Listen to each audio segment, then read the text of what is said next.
order of the differential equation whose general solution is given by y is equal to दिलेला आहे बघा c1 plus c2 into sin of x plus c3 minus c4 into e raised to x plus c5.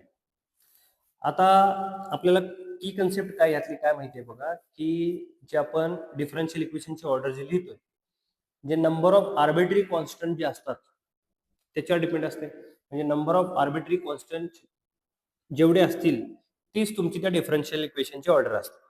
Okay, आता याच्यामध्ये जर आपण count करायला गेलो तर डायरेक्ट जर तुम्ही असं C1 C2 C3 C4 C5 असं जर धरलं आणि असं काउंट केले तर तुम्ही जर ऑप्शन नंबर ए टिक केला तर ह्यामध्ये पूर्ण हे रॉंग होऊन जाईल.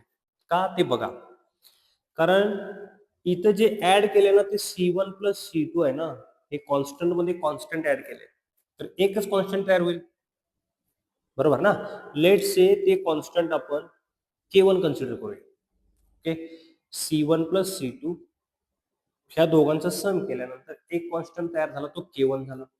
साईनच्या अँगल मध्ये अनेक कॉन्स्टंट आहे, तो व्हेरिएबल मध्ये एक कॉन्स्टंट ऍड केलाय त्याच्यामध्ये तो एकच कॉन्स्टंट राहणार. सेकंड कॉन्स्टंट आपण K2 कन्सिडर करू. आणि हे जे मायनस C4 इंटू दिलेलं आहे ना ते हे सॉल्व्ह केल्यानंतर बघा काय मिळणार.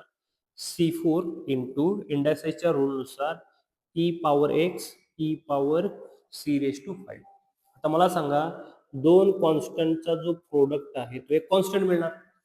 ओके, त्याला तुम्ही वेगवेगळं काउंटिंग करू शकत नाही.